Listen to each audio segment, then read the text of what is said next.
Go ahead. Thank you, Jen.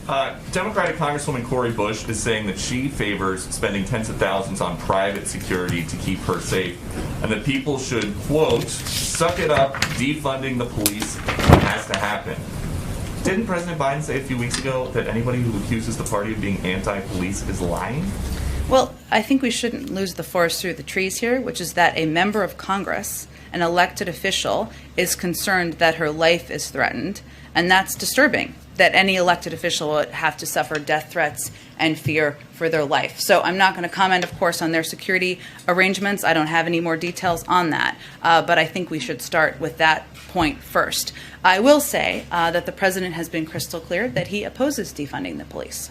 He has said that throughout his campaign for office. His record over the last several decades has made that clear. He has proposed increased funding for law enforcement and the COPS program, increased funding from his predecessor, who was, as you might note or be aware of, a Republican. So I'd note that his record is pretty clear on this. There may be some in the Democratic Party, including Congresswoman Bush, who disagree with him.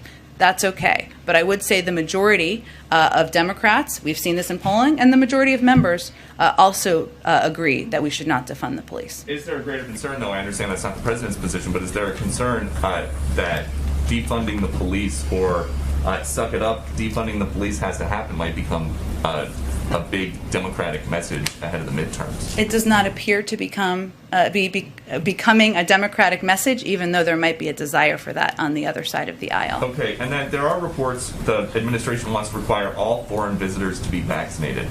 Would that include migrants arriving in Texas and Arizona and being released into border towns? Well, I know there were a range of reports about this, so let me just give you a little bit of an update on this. One moment. And I know you asked kind of two questions there, and I promise I'll address them both. Let me reiterate, and I know Francesca asked a question about this the other day, the importance of international travel. Given where we are today with the Delta variant, we will plan to maintain existing travel restrictions at this point. However, what our interagency working groups are focused on, and this is, I think, what was reported, is working to develop a plan for a consistent and safe international travel policy. And that will be done through the prism of providing consistent guidance, equitable guidance, digestible guidance. And there's a lot of confusion about what the restrictions are now, and you all have asked a lot of good questions about it because it feels inconsistent, and it is. But that's what our focus is. So that is certainly under strong consideration, but it is under a policy process review right now that I won't get ahead of myself. As it relates to, I know there was also reporting about the vaccination of migrants. That's not what the CBP is doing. There are NGOs and other international organizations who are vaccinating migrants as they come across the border and as they work in partnership with us. Certainly that helps keep a range of people safe in the country. But do you think that it's keeping people safe in McAllen, Texas, where 7,000 confirmed COVID-positive migrants have been released into the city since February, 1,500 in the last 7 days? Well, I think it's important to note what's actually happening in McAllen. So there's actually been, they signed a disaster declaration and approved setting up a temporary emergency shelter to provide a space, to create an isolated space to mitigate this issue. And what happens is DHS, and this is the process of what happens, the agency, one, we're continuing to enforce Title 42, resulting first in the expulsion of the vast majority of those encountered at the border.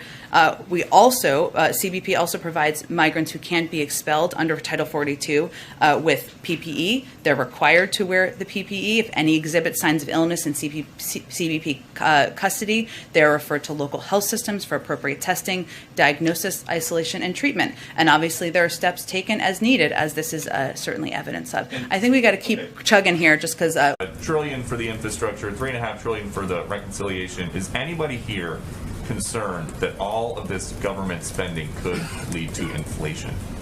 Well, as you know, we take inflation incredibly seriously. It's, of course, under the purview of the Federal Reserve.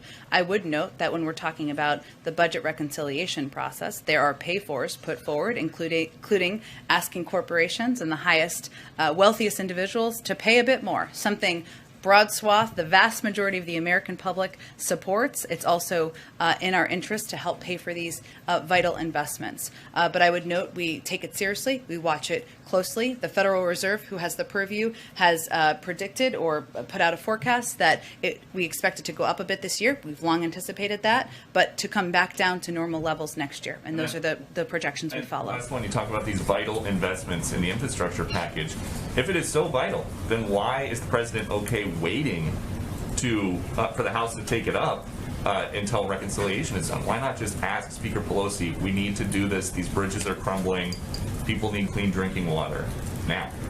Well, these are vital because they're long overdue, and it's important to modernize our infrastructure and make sure kids have access to clean drinking water. It's also designed as a plan that would be implemented over the course of 8 years. It wouldn't be a huge injection immediately into the economy, to go back to your prior question. And we are confident and comfortable with the strategic approach of Speaker Pelosi. The president, of course, looks forward to signing each of these pieces of legislation into law. Go ahead. I know the president isn't weighing in on legislative sequencing at this point in time, but there was a letter sent by a group of House Democratic moderates, basically calling on Speaker Pelosi to take up the infrastructure bill now, saying he doesn't have time for a delay. What is the president's message to those moderates regarding sequencing, but who are right now feel like this needs to move immediately? His message is that he remains committed to passing each of these pieces of legislation on dual tracks, that he is going to work in lockstep with Speaker Pelosi, just as we have worked in lockstep with Leader Schumer successfully over the last several weeks and months to get this done. And he is confident in the leadership, the strategic approach of Speaker Pelosi, and looks forward to being her partner in the weeks ahead. And then one more, Leader McConnell has made very clear over the course of the last couple of weeks that he doesn't believe any Republicans will vote for a debt ceiling increase.